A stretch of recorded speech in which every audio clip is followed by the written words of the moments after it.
Assalamualaikum teman-teman. Kita masuk lagi ke bab patofisiologi inflamasi untuk bagian kedua. Nah, pada kesempatan kali ini kita akan mendiskusikan terkait dengan inflamasi akut dan inflamasi kronik. Apa perbedaan antara keduanya? Mari kita lihat pada karakteristik yang ada di tabel di slide ke-19. Oke, berdasarkan penyebabnya, inflamasi akut itu disebabkan karena cedera tunggal, sedangkan inflamasi kronik itu biasanya disebabkan karena adanya kehadiran permanen dari penyebab inflamasi seperti agen cedera biologis kayak bakteria, kemudian agen cedera fisik misalkan tirah baring yang lama, dan lain sebagainya.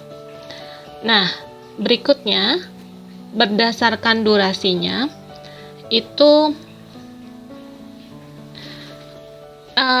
inflamasi akut hanya berjarak jam ataupun hari. Sedangkan kalau inflamasi kronik itu dia durasinya bisa mingguan, bisa bulanan, bahkan bisa tahunan tergantung dari penyebab inflamasinya. Berdasarkan gejala yang muncul, itu pada inflamasi akut terjadi peningkatan permeabilitas pembuluh darah yang kemudian juga terjadi eksudasi. Eksudasi itu adalah keluarnya cairan dari jaringan atau kapiler akibat luka ataupun inflamasi.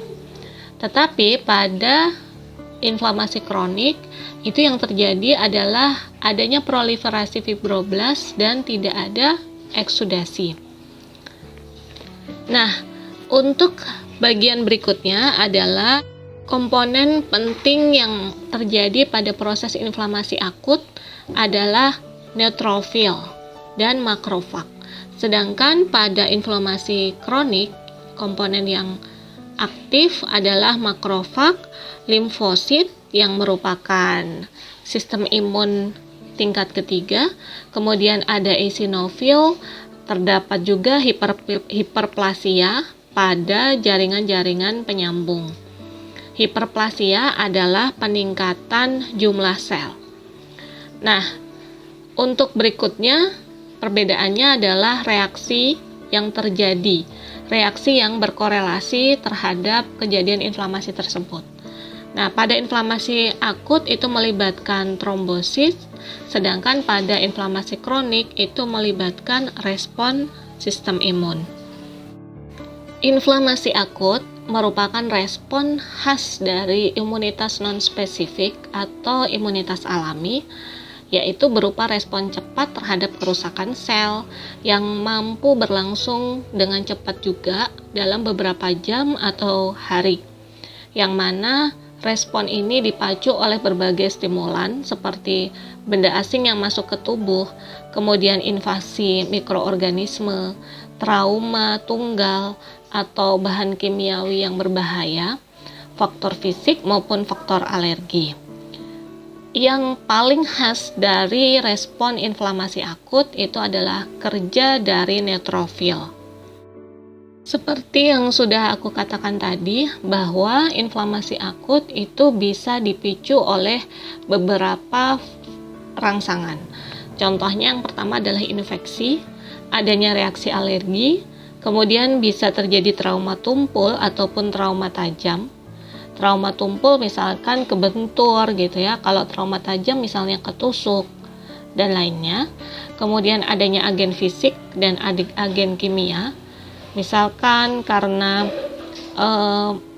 agen fisik itu karena kepleset, kemudian agen kimia entah karena zat-zat kimia dan lain sebagainya. Kemudian terjadi luka bakar, bisa juga karena frostbite atau radang dingin, bisa juga karena radiasi, atau disebabkan karena bahan kimia kaustik. Bahan kimia kaustik adalah bahan kimia yang dapat merusak kulit serta menimbulkan iritasi. Serta bisa juga disebabkan karena adanya nekrosis jaringan. Berdasarkan gambar ini, kita bisa lihat bahwa proses terjadinya inflamasi akut itu akan berdampak pada perubahan vaskular, kemudian ada rekrutmen neutrofil, ada kerja banyak neutrofil, kemudian adanya luka pada jaringan tapi yang sifatnya terbatas atau lokalis. Nah, tadi sudah disebutkan ya bahwa cedera akut itu bisa disebabkan oleh beberapa hal, dari infeksi, bakteri, toksik, maupun trauma. Akibat dari akut inflamasi ini, maka ketika berjalan secara normal akan terjadi resolusi atau perbaikan, di mana pembuluh darah yang tadinya itu terjadi peningkatan permeabilitas sehingga mengakibatkan aliran darah di daerah tersebut menjadi meningkat, sehingga pembuluh darah menjadi vasodilatasi dan terjadi rekrutmen neutrofil serta migrasi dari neutrofil ke tempat yang luka. Itu kemudian akan mengalami perbaikan secara perlahan-lahan, di mana kemudian neutrofil tadi akan membersihkan luka-luka yang disebabkan, kemudian akan membersihkan juga sel-sel yang rusak, serta akan membersihkan juga mediator-mediator kimia yang sudah tidak dipakai pada saat proses inflamasi sudah hampir selesai, serta kemudian terjadi replacement atau perbaikan sel, dan kemudian akan berdampak pada fungsi yang kembali normal. Inflamasi akut akan melibatkan sel-sel endotel, kemudian akan berdampak pada jumlah sel darah putih, especially neutrofil yang beredar, kemudian juga melibatkan sel-sel pada jaringan ikat, kemudian melibatkan juga sel mas, fibroblast, makrofag, limfosit juga, tapi dalam jumlah yang sedikit limfositnya, kemudian melibatkan juga komponen matriks ekstraseluler seperti kolagen dan elastin ataupun proteoglikan. Sel endotel terlibat langsung pada inflamasi akut. Dia akan mengatur permeabilitasnya akibat dari adanya mediator kimiawi yang lepas, yang mediator tersebut terlepas karena terjadinya proses inflamasi, seperti histamin ataupun bradikinin. Nah, sel endotel juga akan mengatur ekstravasasi leukosit dengan ekspresi molekul adesi, molekul sel-sel adesi dan reseptornya. Apa itu ekstravasasi? Ekstravasasi adalah rembesan cairan dari tempat yang menampungnya. Dalam hal ini, ekstravasasi untuk inflamasi adalah migrasi sel neutrofil dari sirkulasi darah menuju ke jaringan yang mengalami inflamasi. Kemudian, sel endotel juga berkontribusi pada pengaturan dan modulasi dari respon imun, serta mengatur proliferasi dari sel-sel imun. Inflamasi akut juga akan mengaktifasi platelet atau trombosit, di mana aktivasi platelet ini juga akan meningkatkan permeabilitas vaskuler, serta mampu merubah sifat kemotaksis, kemudian adesi atau lekatan, dan proteolitik pada sel-sel endotel. Jadi kayak trombosit atau platelet, kemudian neutrofil itu dia nanti akan nempel di area-area yang terluka. Kalau platelet itu nempel untuk menyumbat pembuluh darah yang robek supaya bleeding atau perdarahannya itu tidak semakin banyak dan segera menutup. Tetapi kalau leukosit, khususnya dalam hal ini adalah neutrofil, maka dia menempel untuk menyusup keluar dari pembuluh darah atau dari dinding pembuluh darah menuju ke area yang luka. Nah, kondisi itu yang kemudian disebut sebagai ekstravasasi. Teraktivasinya neutrofil yang merupakan sel leukosit fagositik karena dia bertugas untuk memfagositosis, di mana neutrofil ini memiliki banyak reseptor, Salah satunya adalah reseptor mannose yang berfungsi untuk mengikat glikoprotein yang terdapat pada bakteri. Kemudian dia juga memiliki reseptor TLR atau toll-like receptor yang berfungsi untuk merespon berbagai jenis dan komponen dari mikroba. Kemudian neutrofil juga memiliki reseptor komunikasi sel yang berfungsi untuk mengenali sitokin atau kemokin yang spesifik. Teman-teman masih ingat kan apa itu sitokin? Sitokin adalah protein yang dihasilkan oleh sistem imun yang biasanya bertugas untuk mengirimkan pesan kepada sistem imun yang lain atau berfungsi untuk mengirimkan pesan untuk memicu proses aktivasi dari imun yang lain. Nah, apa yang dimaksud dengan kemokin?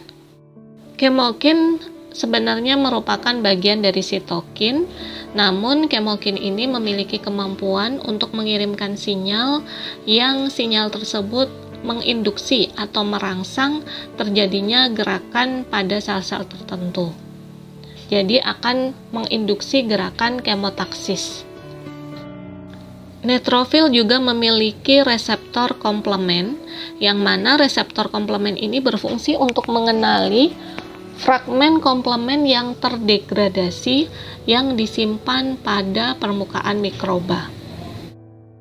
Inflamasi akut juga melibatkan monosit ataupun makrofag, di mana makrofag tersebut akan berfungsi untuk menghasilkan mediator vasoaktif yang poten, seperti prostaglandin, leukotrien, kemudian platelet activating factors, kemudian sitokain inflamasi, dan faktor pertumbuhan. Yang mana bab-bab ini sudah kita bahas di slide sebelumnya. Inflamasi akut juga melibatkan teman dari neutrofil, yaitu eosinofil, basofil, dan sel mast, yang mana mereka berfungsi juga untuk memproduksi mediator-mediator lemak serta memproduksi beberapa sitokain. Lebih lanjut kita mengenal sel mast. Sel mast itu merupakan sel yang nanti akan teraktivasi pada kejadian-kejadian sentinel atau kejadian-kejadian yang merupakan cedera berat dan mengancam nyawa. Ketika sel mast teraktivasi, maka dia akan melepaskan isi butiran yang telah dibentuk sebelumnya, dan hal itu akan merangsang pelepasan histamin, proteoglikan, protease, dan sitokain seperti TNF-alpha dan interleukin 6, di mana hal-hal tersebut akan menstimulasi sintesis dari sitokin dan kemokin, serta akan menstimulasi dari produksi monosit dan makrofag untuk bisa lebih banyak membantu dalam merehab atau memperbaiki jaringan yang rusak akibat dari inflamasi. Dua komponen yang terlibat pada inflamasi adalah pada endotel atau pada dinding pembuluh darah dan pada tingkat seluler. Pada tingkat endotel itu akan menyebabkan terjadinya peningkatan aliran darah sehingga akan berdampak pada perubahan pembuluh darah kecil dari mikrosirkulasi, yang mana pembuluh darah tersebut akan mengalami vasodilatasi. Adapun untuk tingkat seluler itu akan merangsang migrasi leukosit dari sirkulasi, yang mana aktivasi migrasi tersebut berfungsi untuk menghilangkan agen yang berbahaya bagi tubuh. Beberapa catatan penting pada inflamasi akut. Inflamasi akut ini dirangsang oleh cedera fisik, infeksi maupun benda asing.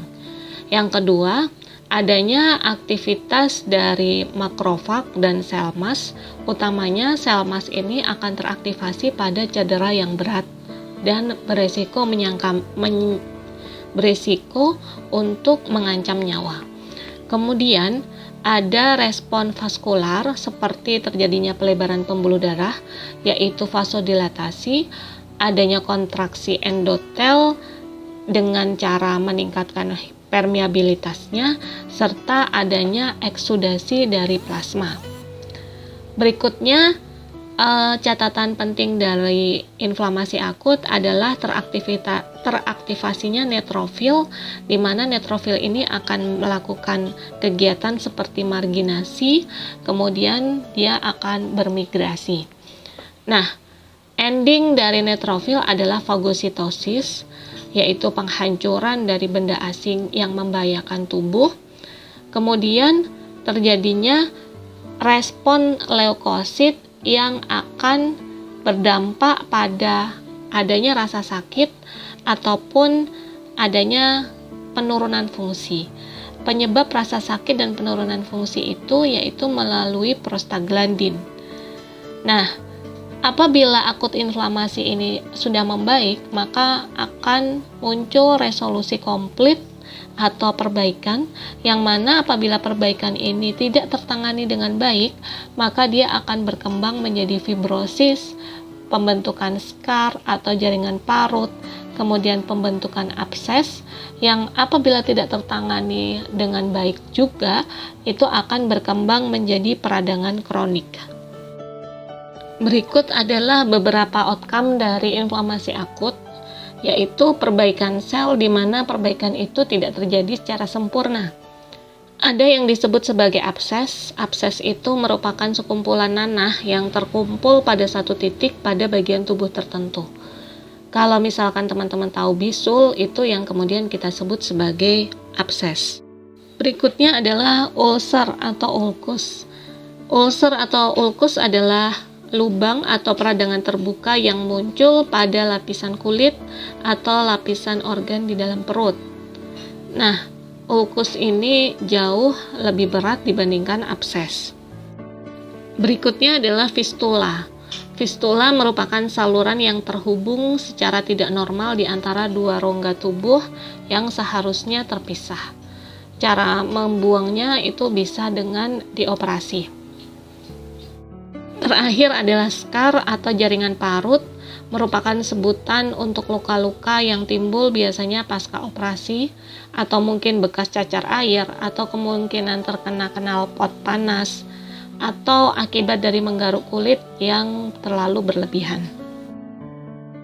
Untuk lebih memahamkan visualisasi dari teman-teman, silahkan dilihat pada gambar di slide 33, itu sudah ada apa yang disebut fistula, apa yang disebut ulcer, apa yang disebut sebagai abses, dan apa yang disebut sebagai skar. Inflamasi kronik adalah inflamasi yang terjadi dalam waktu yang lama, bisa mingguan sampai bulanan bahkan tahunan. Inflamasi kronis dapat terjadi dengan mekanisme yang lebih rumit sehingga dapat bertahan dalam hitungan waktu yang lama. Inflamasi kronik bisa terjadi ketika tubuh tidak dapat menghilangkan penyebab inflamasi akut, paparan, penyebab inflamasi secara terus-menerus, dan juga bisa juga karena respon autoimun di mana sistem imun itu justru menyerang jaringan yang sehat. Nah, ciri khas dari inflamasi kronik itu adalah penggantian komponen-komponen utama dalam proses inflamasi, di mana neutrofil dan monosit akan diganti dengan limfosit, sel plasma, dan makrofag. Serta inflamasi kronik ini ditandai dengan adanya proliferasi fibroblas serta pembentukan angiogenesis atau pembuluh darah baru dan terbentuknya jaringan parut. Nah, penyakit-penyakit yang ada di dunia sekarang ini, entah itu asma, TBC, bisa juga karena ulcer atau kanker, kemudian hepatitis ataupun yang lainnya, itu sebenarnya merupakan salah satu bentuk dari inflamasi kronis. Adapun untuk kondisi autoimun, contohnya bisa rematik, bisa fibrosis paru, psoriasis, DM, diabetes mellitus entah itu tipe 1, kemudian alergi, yang mana itu juga merupakan bagian dari inflamasi kronis yang disebabkan oleh autoimun. Berikut adalah gambar di mana kita bisa membedakan apa itu inflamasi akut dan apa itu inflamasi kronis. Di mana inflamasi akut melibatkan sistem-sistem imun alami yang merupakan tingkat pertama dan tingkat kedua, sedangkan inflamasi kronik sudah melibatkan sistem imun adaptif yang merupakan tingkat ketiga. Stimulus pada inflamasi akut itu berlangsung secara tunggal, sedangkan stimulus pada inflamasi kronik itu terjadi secara terus-menerus dan berlangsung secara lingkaran repetitif gitu. Jadi dia seperti terulang terus-menerus yang kemudian akan meningkatkan penyakit. Seperti yang sudah saya katakan sebelumnya, bahwa inflamasi kronik itu dapat berkembang menjadi penyakit-penyakit berat seperti kanker, kemudian penyakit jantung, Alzheimer, kemudian penyakit-penyakit saraf, kemudian adanya artritis atau radang sendi, kemudian adanya penyakit autoimun, adanya DM tipe 2, ataupun adanya penyakit-penyakit pada paru. Penyebab dari inflamasi kronis seperti yang sudah diuraikan sebelumnya bisa dikategorikan menjadi 3, yaitu infeksi persisten atau infeksi yang terus-menerus. Organisme yang terlibat atau patogen yang terlibat dalam infeksi persisten ini biasanya adalah organisme dengan toksisitas yang rendah, yang kemudian akan menyebabkan reaksi hipersensitivitas yang ringan. Contohnya adalah bakteri tuberkulosis, kemudian Treponema pallidum, yang kemudian berkembang menjadi penyakit TBC dan granulomatosa. Nah, yang kedua adalah paparan yang lama terhadap agen yang berpotensi beracun. Contohnya adalah agen eksogen misalkan silika, bahan yang untuk membuat kaca itu dapat menyebabkan silikosis. Kemudian hal-hal yang bersifat endogen itu contohnya adalah aterosklerosis atau penyempitan pembuluh darah yang disebabkan karena pembuluh darahnya menjadi kaku atau karena adanya penumpukan kolesterol. Nah, penyebab yang ketiga yaitu adalah autoimun, di mana sistem imun gagal untuk mendeteksi sel tubuh itu menjadi kawan, tapi dia malah mendeteksi menjadi musuh, sehingga akan mengakibatkan serangan pada sel tubuh itu sendiri. Nah, autoimun ini bisa terjadi karena adanya respon terhadap zat lingkungan yang menyebabkan penyakit alergi kronis seperti asma bronchial. Tisu repair atau perbaikan sel pada umumnya bertujuan utama untuk mengembalikan kontinuitas struktural dari bagian sel yang cedera serta membuang sel-sel yang sudah rusak, di mana kemudian proses inflamasi itu terjadi. Nah, jaringan yang terluka itu dapat diperbaiki dengan regenerasi sel parenkim atau dengan perbaikan jaringan ikat, di mana jaringan parut itu scar yang terjadi bisa diganti dengan sel parenkim jaringan yang terluka. Perbaikan sel itu akan melibatkan mediator kimia dan faktor pertumbuhan yang berfungsi untuk mengatur proses penyembuhan tersebut. Beberapa faktor pertumbuhan itu akan bertindak sebagai kemoatraktan yang akan meningkatkan migrasi dari sel darah putih dan fibroblast ke lokasi yang luka, dan yang lainnya bertindak sebagai mitogen, yang mana menyebabkan peningkatan proliferasi sel yang dapat berpartisipasi dalam proses penyembuhan. Misalkan faktor pertumbuhan yang diturunkan atau dilepaskan dari trombosit yang kemudian dilepaskan akibat adanya aktivasi dari platelet sehingga menarik sel darah putih dan bertindak sebagai faktor pertumbuhan untuk pembuluh darah dan fibroblast. Banyak sitokain yang dibahas berfungsi sebagai faktor pertumbuhan dan terlibat dalam penyembuhan luka. Fibroblast dan sel endotel vaskular atau sel endotel pada pembuluh darah kemudian akan mulai berproliferasi untuk membentuk jenis khusus dari jaringan granular yang berwarna merah muda dan lembut, yang kemudian jaringan itu disebut sebagai granulasi. Jaringan ini atau jaringan granular tadi berfungsi sebagai dasar untuk perkembangan jaringan parut. Jaringan ini masih rapuh dan mudah berdarah karena banyak kapiler pembuluh darah yang baru berkembang. Contohnya, teman-teman bisa membayangkan dengan ketika teman-teman luka, itu kemudian muncul seperti kayak ada jaringan baru yang masih berwarna merah, yang kalau misalkan luka tersebut diplester ataupun diperban, kemudian ketika plesternya dibuka, itu kadang jaringan tersebut tersayat plester sedikit dan kemudian memunculkan darah. Nah, itulah yang disebut sebagai jaringan granular. Pembuluh darah yang baru terbentuk itu bisa bocor dan karena masih ringkih ya, dan memungkinkan protein plasma dan sel darah putih itu akan bocor ke jaringan.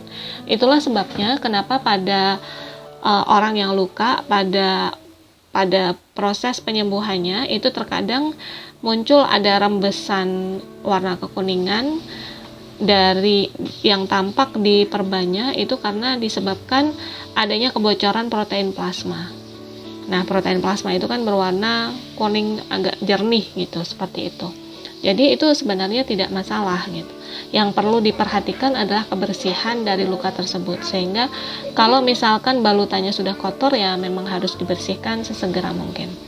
Tapi harus berhati-hati karena jaringan yang dalam proses penyembuhan itu adalah jaringan granular yang masih lemah, yang lembut, sehingga kalau misalnya ketarik sedikit itu nanti akan memunculkan adanya perdarahan gitu. Pada waktu yang hampir bersamaan, sel-sel epitel di tepi luka itu akan mulai beregenerasi dan bergerak menuju ke pusat luka untuk membentuk lapisan permukaan yang baru. Sebagai fase fase proliferatif itu akan berlangsung, di mana akumulasi lanjutan dari fase proliferatif ini adalah terbentuknya kolagen dan proliferasi dari fibroblast. Sintesis dari kolagen sendiri itu akan mencapai puncaknya pada hari ke-5 sampai pada hari ke-7 dan bisa berlanjut selama beberapa minggu tergantung pada ukuran luka dan kedalaman luka.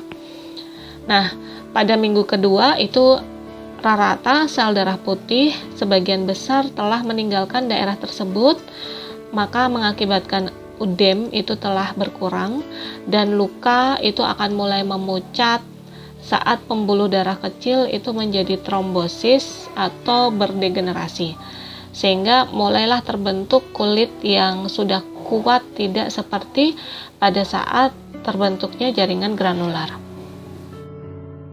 Faktor yang dapat berdampak pada proses penyembuhan luka salah satunya adalah malnutrisi. Malnutrisi atau kekurangan nutrisi.